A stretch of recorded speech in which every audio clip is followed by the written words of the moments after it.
अगर आप घर पर बैठकर नीट की स्टडी कर रहे हैं एंड यू थिंक कि शायद घर पर बैठकर हमसे सेल्फ स्टडी नहीं हो सकती है, यू नीड अ कोचिंग। और अगर आपने ये सोचा है कि आप घर पर बैठकर सेल्फ स्टडी से नीट क्लियर कर लोगे, then this video is for you. Don't skip it, end तक जरूर देखना।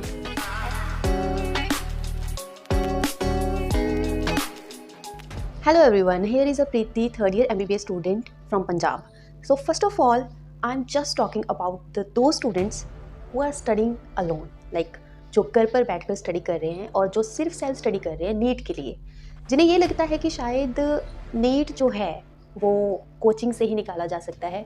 Then here is a example जिसने नीट जो है वो सिर्फ सेल्फ स्टडी से निकाला है, क्रैक किया है, and now I am in third year of MBBS। So a lot of tips and बहुत सारी चीज़ें जो मैं आपको इस वीडियो में बताने वाली हूँ। वीडियो को स्किप मत करना, पूरा देखना। टिप्स बताऊँगी कैसे करना है, मैनेज कैसे कर सकते हो, सब कुछ बताऊँगी। आई नो सब जो स्टूडेंट्स हैं वो कोचिंग लेके ही स्टडी नहीं कर सकते, क्योंकि some time there is a financial problems, बहुत सारी चीज़ें होती हैं। एंड मैं अपनी जर्नी शेयर करूँगी कि मैंने कैसे वो सब कुछ किया। स्टडी खुद में ही एक बहुत बड़ी बात है अगर आप कर रहे हो तो। और अगर आपने ये सोच लिया है कि आप जो है वो घर पर बैठ के नीट क्रैक करोगे विदाउट किसी कोचिंग के, बिना किसी चीज़ के, अगर आपने सोच लिया है ना दैट यू कैन, बिकॉज मैंने भी किया है। और आई नो मुझे बहुत टाइम लगा है, बहुत सारा स्ट्रगल किया है मैंने। और हर एक नीट स्टूडेंट की अपनी एक स्टोरी होती है जब वो स्टडी स्टार्ट कर लेते हैं एक बार, है ना। सो बस वैसे ही मेरी भी एक स्टोरी है जो मैं आप सबके साथ शेयर करना चाहती हूँ, एंड आई होप आप सबको इससे बहुत सारा मोटिवेशन मिलेगा। स्पेसिफिकली दो स्टूडेंट जो घर पर बैठकर नीट क्लियर करना चाहते हैं और जो अफोर्ड नहीं कर सकते हैं बहुत बड़ी बड़ी कोचिंग्स को। So let's start the video. मैं इस वीडियो को दो पार्ट्स में डिवाइड कर देती हूँ, ठीक है। पहले पार्ट में मैं आपको बताऊँगी कि कैसे जो है मैंने किया, और सेकेंड पार्ट में मैं आपको बताऊँगी कि कैसे टिप्स जो है यूज़ करके आप भी कर सकते हो। क्योंकि खुद का स्ट्रगल क्या रहा है, खुद मैंने कैसे किया अकेले घर पर, ये बताना बहुत ज़रूरी है। इससे आपको बहुत मोटिवेशन मिल सकता है जो घर पर स्टडी कर रहे हैं इस टाइम पे, और नीट में बहुत ही थोड़ा टाइम अब रह गया है। तो now you guys really need a lot of motivation, तो मैं आपको वही देना चाहती हूँ। तो आपको ये लगता होगा कि शायद सिर्फ आप ही कर रहे हो और सिर्फ आपके साथ ही हो रहा है, तो मैं एक चीज़ ये आपको क्लियर कर देना चाहती हूँ कि ये सिर्फ आपके साथ नहीं हो रहा है। जितने भी नीट स्टूडेंट हैं, चाहे वो कोचिंग ले रहे हैं, चाहे वो घर पर बैठकर स्टडी कर रहे हैं, सबके साथ ही होता है। बहुत सारी चीज़ें उनको फेस करनी पड़ती हैं। लैक ऑफ मोटिवेशन, स्टडी नहीं हो पा रही, उतना कंसंट्रेट नहीं हो पाता, फोकस नहीं हो पाता, बहुत सारी चीज़ें हैं जो हम फेस करते हैं जब हम एक बार वो सोच लेते हैं। तो बेसिकली मैंने कब स्टार्ट किया, and when that thought come in my mind कि अब मुझे डॉक्टर बनना है। तो जब मैं 10th क्लास में थी, वन ऑफ माई टीचर जो मुझे ये बोलते थे कि you can, like medical field में तुम कर सकती हो। बट सच बताऊँ तो डॉक्टर बनने का सपना तो मेरा बचपन से ही था। मुझे पापा बोला करते थे कि तू एक दिन डॉक्टर बनेगी, तो ये सपना मेरा बचपन से था। बट क्या प्रोसेस होता है उस चीज़ का, कैसे करते हैं, नीट भी कुछ एग्ज़ाम होता है, मुझे कुछ नहीं पता था इसके बारे में। लाइक नीट का मुझे एंड भी नहीं पता था कि ये होता है, ठीक है। देन जब मैंने 11th और 12th में आई चूज़ मेडिकल फील्ड, तो मैंने जो है मेडिकल में करना स्टार्ट कर दिया। But on that time I am very confused. Like 11th और 12th में मैं इतनी कन्फ्यूज थी, मुझे नहीं पता था कि मुझे आगे नीट भी निकालना है। तो मैंने जो है वो एक ड्रॉप लिया है। लाइक फर्स्ट टाइम मैंने अटैम्प्ट किया, इतने अच्छे स्कोर नहीं थे, मुझे कुछ नहीं पता था। एंड सेकेंड टाइम जब मैंने अटैम्प्ट किया, आई क्रैक्ड इट। तो उसका एक अलग रीज़न है, क्योंकि फर्स्ट टाइम मुझे कुछ पता नहीं था कि इसको कैसे करना है और कैसे करते हैं, क्योंकि कोई गाइडेंस नहीं थी, कोई कोचिंग नहीं थी, कुछ भी नहीं था। बिकॉज ये मैंने सोचा था कि मैं खुद करूँगी, पर मुझे इसके बारे में कुछ भी नॉलेज नहीं थी। लेकिन अगर आपको फर्स्ट टाइम पे बहुत सारी नॉलेज है, then you are the like आप मेरे से ऊपर हो उस टाइम के अकॉर्डिंग देखा जाए तो। अगर आपको सब कुछ पता है कि कैसे करना टाइम ओके, हमारे 11th और 12th में स्कूल में कोचिंग दी जाती थी नीट के लिए, ठीक है। वहाँ पे भी सर आके हमें ये बोलते थे कि नीट बहुत टफ एग्जाम है, लोगों को इतना पैसा लगता है नीट को क्लियर करने के लिए, इतनी इतनी बड़ी कोचिंग्स में जाना पड़ता है, और इतनी इतनी बड़ी कोचिंग्स लेके भी बच्चों का नीट जो है वो क्लियर नहीं होता, because that is the toughest exam, ठीक है। तो उस टाइम पे मुझे ये नहीं होता था कि यार मैं कैसे करूँगी, बट मुझे ये ज़रूर आता था कि यार वाओ मुझे भी ये करना है, मतलब अच्छा कोई एग्ज़ाम देना पड़ता है, देन मुझे ये करना ही करना है। तो उसके बाद उस टाइम पे फर्स्ट जो मैंने किया था क्रैक नीट 2021 में, उस टाइम पे कोरोना का टाइम चल रहा था, तो हम सब जो है अपने स्कूल नहीं जाते थे एंड घर पर बैठते थे, राइट। तो घर पर बैठ के मैं जस्ट फ़ोन से वीडियोस देखती थी, फ़ोन से अलग सर की वीडियोस देखती थी। अलग सर की वीडियोस देख देख के मैंने फ़िज़िक्स पढ़नी स्टार्ट की, द टफेस्ट वन। बिकॉज़ मुझे सच बताऊँ तो मैंने मेडिकल इसीलिए चूज़ किया था क्योंकि मुझे फ़िज़िक्स नहीं पसंद, मुझे मैथ्स नहीं पसंद। एंड स्टिल जब मैंने मेडिकल चूज़ किया तो मुझे पता चला कि यार सबसे ज़्यादा मैथ तो इसी में है। मतलब लिटरली फ़िज़िक्स में मुझे इतनी ज़्यादा प्रॉब्लम हुई। फर्स्ट अटेम्प्ट में मुझे फ़िज़िक्स ही थी जो नहीं आती थी। बायोलॉजी एंड केमिस्ट्री आपकी कहीं न कहीं निकल जाती है, बट जो फ़िज़िक्स है वो बहुत ही ज़्यादा लाइक हम इतने भी स्कोर ले लें वो सबसे ज़्यादा आपको पीछे लेके चली जाएगी, है ना? तो अलग सर से मैंने वो पढ़नी स्टार्ट की। पहले तो मुझे कुछ भी समझ नहीं आता था। ठीक है, जो सर करवाते थे वो सब ठीक होता था, बट उसके बाद जब खुद से कुछ करती थी लिटरली मेरे सारे सवाल गलत होते थे। सारे जितने भी एमसीक्यू सॉल्व करती थी मैं। और सबसे पहले तो मुझे ये नहीं पता चलता कि इसमें फ़ॉर्मूला कौन-सा अप्लाई करूँ। फर्स्ट टाइम जब मैंने ऐसा, but this is not enough. ये एक अलग पार्ट था जहाँ पे हम ये फेस करते हैं स्टडीज़ के रिलेटेड प्रॉब्लम, बट घर पर रहकर और भी इतनी सारी प्रॉब्लम्स होती है। मुझे बहुत सारे लोगों ने ये भी बोला कि नीट बहुत टफ है, तू ऐसे अकेली कर नहीं पाएगी। हमारे दोस्तों ने ट्राई किया, उनसे भी नहीं निकला, तो तू घर पे बैठ के तो बिल्कुल नहीं कर पाएगी। एंड रियली ये सच बताऊँ तो ये बहुत ही डीमोटिवेटिंग थिंग्स थी जो मैंने फेस की हैं उस टाइम पे।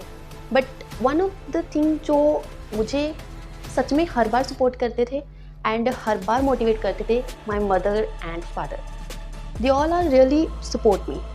मेरे मम्मा मुझे रात को जब मैं पढ़ रही होती थी, मोस्टली मैं प्रेफर करती थी रात को पढ़ना, बिकॉज घर पर पढ़ना इज़ अ बिग थिंग।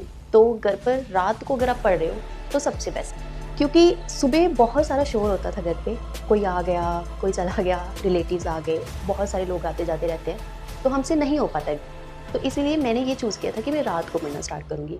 मैं सुबह सो जाती थी, शाम को उठना, उस टाइम खाना खाना, फिर आराम से पूरी रात पढ़ना, सुबह फिर मैंने सो जाना। तो मैंने इस तरीके से शेड्यूल को फॉलो किया।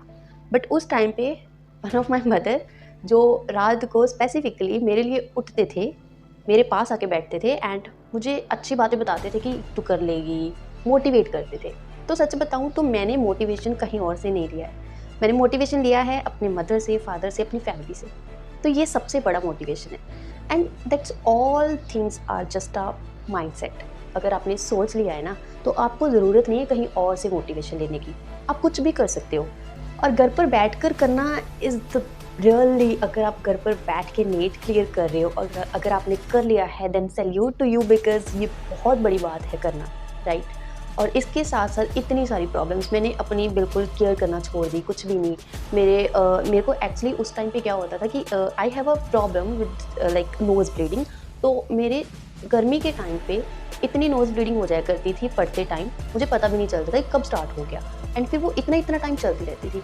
माय मॉम सेड चलो डॉक्टर के पास चलते हैं, तो मैं एक ही बात बोल रही थी कि नहीं, कहीं नहीं जाना मुझे, बिकॉज़ मुझे सिर्फ पढ़ना है और अगर आपको डॉक्टर के पास जाना है उनको बता दो, जो भी प्रॉब्लम है आप उनको बता दो और मेडिसिन ले आओ। तो नोज़ ब्लीडिंग की वजह से मेरे इतनी ज़्यादा आयरन डेफिशिएंसी हो गई थी कि मेरे हर टाइम पे मुँह में अल्सर्स हुआ करते थे।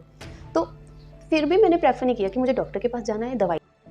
तो मेरे मम्मा जाते थे, दवाई लेके आ जाते थे, मैं खा लेती थी। खाना भी नहीं खाया जाता था बिकॉज़ अल्सर्स इतने ज़्यादा हो जाते थे मुँह में। तो उस टाइम पे मैंने इतनी सारी प्रॉब्लम्स फेस की हैं घर पे रह के। घर वालों की सारे दिन शोर, इतना सारा शोर रहता था, इतना डीमोटिवेशन उन सब चीज़ों से होता था and sometime I just realise कि यार जो स्टूडेंट्स कोचिंग ले रहे हैं, वो सब कर लेंगे और मैं रह जाऊँगी। और उसका रीज़न ये था क्योंकि शायद मुझे ऐसे लगता था कि यार मुझे उतनी अच्छी एजुकेशन नहीं मिल रही है घर पे बैठ के। बट ये मैं आपको बता दूँ, अगर आप घर पे बैठ के तैयारी कर रहे हो और आपको ऐसा लगता है कि आपको अच्छी एजुकेशन नहीं मिल रही है, then no, you are wrong here. ऐसे दिन भी आए हैं जब मैंने सुबह उठ के कभी एक ही चैप्टर पूरे दिन में पढ़ती थी, बिकॉज़ खुद से जब आप करने लग जाते हो ना, तो आपको टाइम लगता है, बहुत टाइम लगता है। हर चीज़ को खुद से समझने में बहुत टाइम लग जाता है आपको। तो अगर आपसे सिर्फ एक ही चैप्टर पूरे दिन में हो रहा है ना, देन आप बिल्कुल डिमोटिवेट मत हो, क्योंकि ये सबके साथ होता है, आप अकेले नहीं हो, राइट? कि उस टाइम पे जब मैंने स्टडी स्टार्ट की थी ना, तो मैंने सिर्फ एक चीज़ ये सोची थी कि चाहे मैं रोज़ थोड़ा पढूँ, लेकिन रोज़ पढ़ना है बस। रोज़ एमसीक्यू सॉल्व करने ही हैं, रोज़ का एक-एक सब्जेक्ट का एक-एक चैप्टर करना ही है और सब हो जाता है। मैं एक्चुअली में क्या करती थी कि जो फ़ॉर्मूलाज़ होते थे फ़िज़िक्स के या कुछ ऐसी इंपॉर्टेंट चीज़ जो मुझे याद नहीं रहती थी, वो मैं जो पास की मेरे बेड के साथ दीवार होती थी, मैं वहाँ पे पूरा लिख दिया करती थी वहाँ पे। तो जब मैं सोती उस टाइम पे मैंने उसको एक बार रीड कर लिया, and all things I have done on that time. तो लाइक बहुत सारी चीज़ें हैं जो आप भी ऐसे कर सकते हो उस चीज़ को याद रखने के लिए। अगर आप डिस्ट्रैक्ट हो रहे हो ना कि घर वाले साथ में हैं और घर वाले अगर बाहर भी जाते हैं तो आपका भी मन करता है कि आप भी जाओ, थोड़ा टाइम जाओ, तो कभी कभी थोड़ा टाइम निकाल लेना चाहिए। बहुत ज़्यादा ही उस चीज़ में इन्वॉल्व नहीं होना है। Stay motivated all the time. अपने पेरेंट्स के बीच में बैठ के कभी उनकी बात सुनो, उनको अपनी बात बताओ, एंड वो आपको मोटिवेट करेंगे और उनसे बड़ा मोटिवेशन आपको कभी नहीं मिलेगा। फ़ोन से मोटिवेशन मैंने भी लिया है, बहुत बार लिया है, वीडियोस देख देख के, टॉपर्स की बातें सुन सुन के, और अच्छे अच्छे सॉन्ग सुन लेते देने, राइट। इस तरीके का मोटिवेशन मैंने लिया है, बट आई पर्सनली फील वो मोटिवेशन सिर्फ उस टाइम मिलता था, उसके बाद सारा मोटिवेशन गायब। और फिर मोटिवेशन एक्चुअली वही है जो आपके अंदर से आए। वीडियोस देख के सबको मिल जाता है, बट वो मोटिवेशन वो नहीं है, right. I think this video को हम इतना करते हैं बिकॉज मेरा 2 दिन के बाद एग्ज़ाम है, और मैं अपनी क्या टिप्स आपको फॉलो करनी चाहिए, किनके साथ आप बहुत ही अच्छे से नेट क्लियर कर सकते हो, वो भी घर पर बैठ के सेल्फ स्टडी करके, the tips which I follow and the tips you need to follow it, वो वीडियो में नेक्स्ट पार्ट में बताऊंगी। बिकॉज ये वीडियो बहुत लंबी हो जाएगी, तो उस वीडियो में आपको सच में सब कुछ बताऊंगी। इस वीडियो में आपके जो भी डाउट्स होंगे आप मुझे पूछ लेना, नेक्स्ट वीडियो में वो भी कवर कर दूंगी, right. So stay motivated and please don't give up, because आप भी कर सकते हो जैसे कि मैंने किया है। आई नो बहुत सारी प्रॉब्लम्स आती हैं, बट गिव अप करना इज़ नॉट द सोल्यूशन। उसको ट्राई करना again and again is the solution. So try करते रहो, एक दिन कामयाबी ज़रूर मिल जाती है। आप सेल्फ स्टडी करके नेट क्लियर कर रहे हो, देन कमेंट्स में ज़रूर लिखना I believe in myself, right. So अभी मुझे ऐसे फील हो रहा है कि मैं बहुत बड़ी विज्ञानी बन गई हूँ, क्योंकि मैं इतनी अच्छी अच्छी बातें कर रही हूँ, but I am just sharing my story. So next video का वेट करना, बहुत जल्दी अपलोड करूँगी, एंड जो भी डाउट्स होंगे आप पूछना, जो भी प्रॉब्लम्स आप फील कर रहे हो आप पूछना, बिना किसी वजह की आप पूछ सकते हो। यू आर फ्री हेयर, पूरी फ्रीडम है आपको, आप कुछ भी पूछ सकते हो। So thank you so much for watching, and wait for the next part. Bye.